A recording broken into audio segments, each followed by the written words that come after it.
want you to understand that it isn't the controlling of your thoughts that we are wanting to inspire within you today, because that's really a hard thing. There's so many thoughts.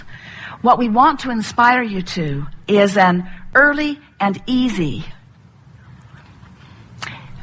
awakening to the high-flying disc. Before you leave this room today, we want you to feel as sure as we are about you that you have the ability to get on it and to maintain it mostly. We want to help you push the reset button. We want you to feel the power of your own point of attraction. We want you to feel the control that you have of your own point of attraction. And so, we're going to say something strong here. We are going to push this reset button today. It's our promise that you're going to get this because we know it so powerfully and you're willing to listen. And in the hours that we are together, you will find resonance with your point of power. But we want you to know that it only lasts a day, because tomorrow you have to get on that high-flying disc again.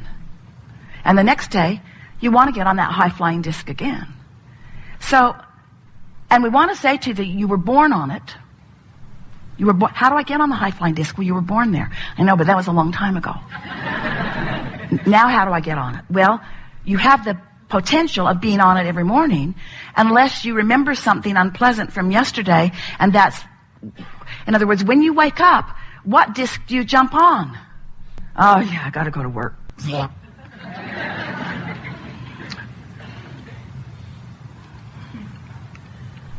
Gonna be a lot of traffic today. Better hurry. Oh, it's gonna be hot again today. Or maybe you wake up into a household full of confusion and you just want to pull the pillow over your head and not get up. We want you, before you go to bed or before you go to sleep, to pre-pave your morning and say to yourself, in the morning, I'm going to get up, I'm going to wake up on the high-flying disc, and I'm going to acknowledge that I'm there, and I'm going to milk it as best I can. Now, you might not make it till breakfast. You might not even make it till you get out of bed. Esther has begun saying, she's been doing this for about 6 weeks now, and after about day 20, it became really, really easy to do. And she began saying to herself, oh, I'm awake, sort of startling and profound announcement to herself. I'm awake.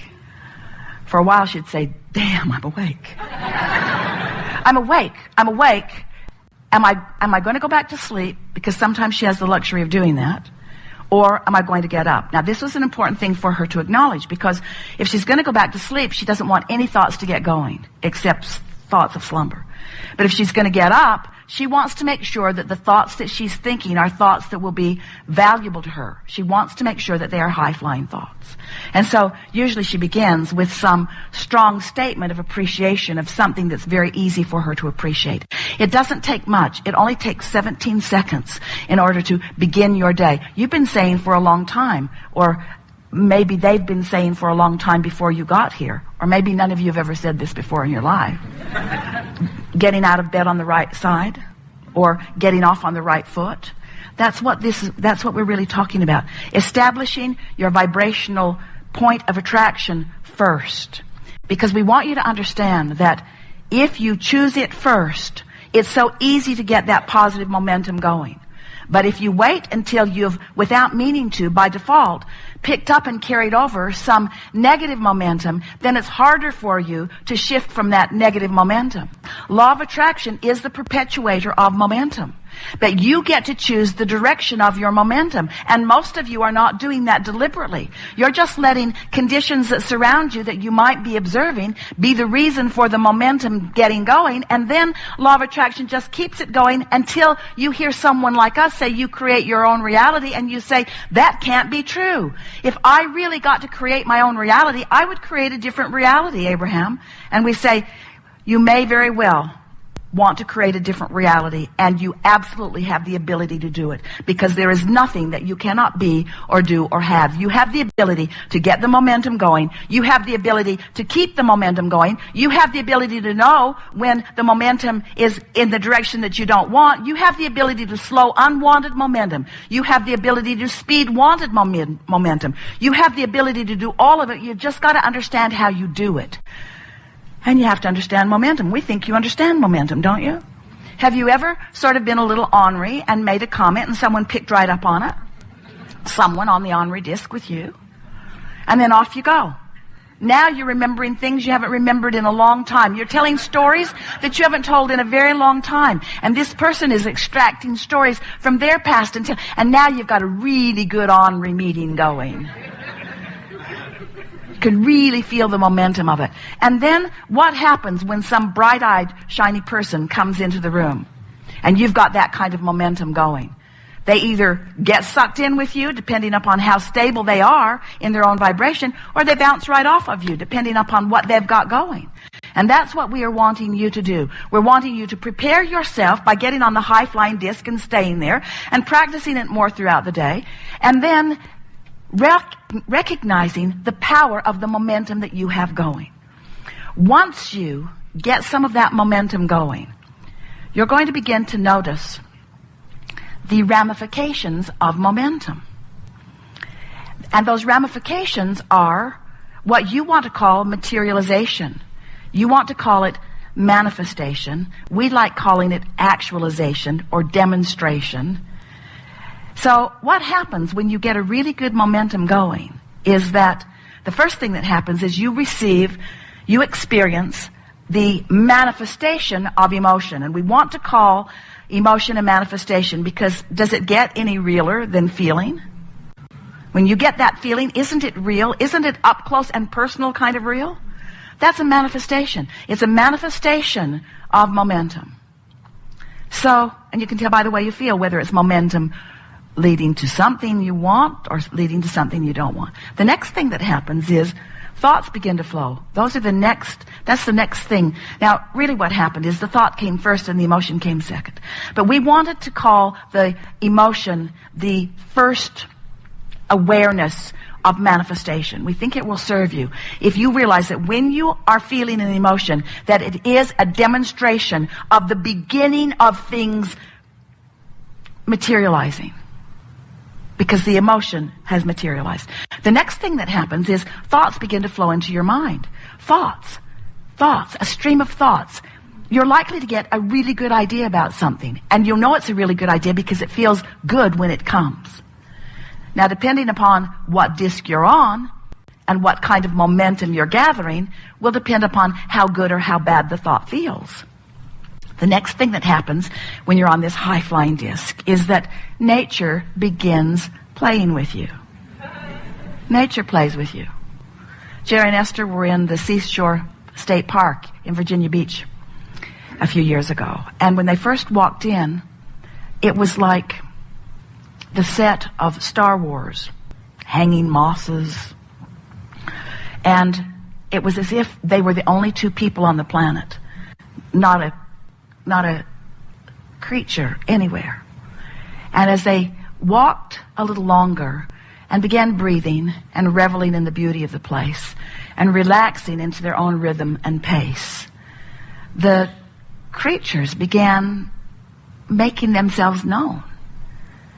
All kinds of little critters were coming out of the bushes. And they got to the ranger's station and there was a picture with a caption under it that said, "The elusive silver gray fox." And Esther said to the ranger, "Are we going to see some of them?" And he said, "I've been here 13 years and I haven't seen one." Jerry and Esther came around a corner. The elusive silver gray fox was standing right in the intersection. Looked at them, they looked at him, he looked at them, they looked at him, he looked at them, they looked at him. He said, "Seen enough," and off he went. Now they're standing on a wooden walkway, a walkway that is above a sort of swamp. And Esther is standing with her feet sort of dangling over the edge. And Jerry said, "Honey, I don't I want you to just listen to the sound of my voice and move very slowly and deliberately back one step. And so Esther listened to the sound of his very calm voice and stepped back. And then he said, do it again. And she did. And he said, now look down. And there was a copperhead snake stretched out in the sun. And he laid there for a little while and said, you seen enough? Then off he went. So now Jerry and Esther are back at the ranger station, and Jerry said, did you know you have copperhead snakes? And the ranger said, no, we don't have any copperhead snakes. And Jerry said, well, you do now.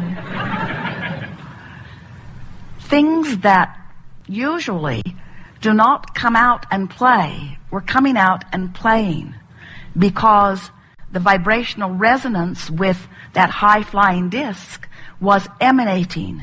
And nature is the first responder beyond your own emotions and thoughts to demonstrate to you where your vibrational frequency is. Any nature ever playing with you? Hummingbirds doing ridiculous loop-to-loops in the gardens? Birds flying, obviously, just for entertaining you? Creatures of all manner, cooperative components of the universe, saying to you, now that you're getting the hang of this, we would like to demonstrate with you the alignment that we feel in you. And then, of course, on your high-flying disc, other humans also on the high-flying disc, appearing in crowds, standing out, walking to you, right timing, saying the right thing at the right time, giving you just a little piece of something that you were wondering about, another little piece of something, rendezvous all day long, leading you to where you want to be, because this is certain. Where you stand and where you want to be is known by all that is. And when you take the time to wake up deliberately, acknowledging the high-flying disc and deliberately staying there and beating the drum of it and practicing it through the day, even if you fall off, you will. Even if you fall off, get on again. Even if you fall off, tomorrow get on. Even if you fall off, tomorrow get on. Until eventually Esther said, Abraham, I refuse to accept that I have to wait until tomorrow to get back on the high-flying disc. You've given me too many tools. I like it on the high-flying disc. I'm going to be on the high-flying disc. I don't care what it takes to be on the high-flying disc. Even if I have to feel good, I'm going to be on the high-flying disc. And after a while, it just becomes such a steady point of attraction that you begin to feel like the invincible creator of your own reality that you are.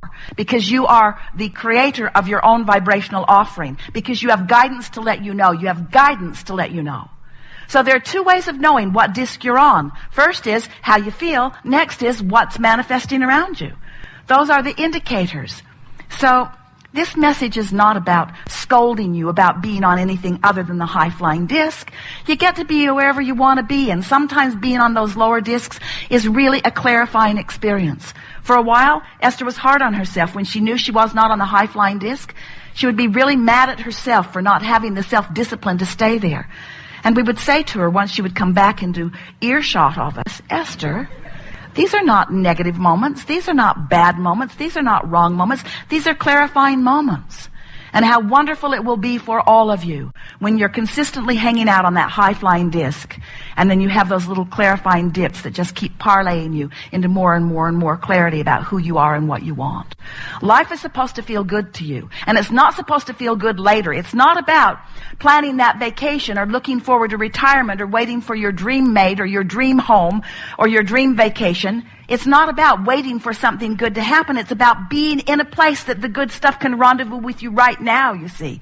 And you have the ability to control your vibration so that good stuff is rendezvousing with you right now. And you're going to reach the place where you're even willing to say the stuff that you didn't think you wanted that rendezvoused with you was still good stuff. Because out of it comes clarity. Out of it comes expansion. Out of it comes more potential for more good feeling. You have control of the way you feel. Therefore, you have control of everything that comes to you. Therefore, you are the creator of your own reality. We just want it to be fun along the way.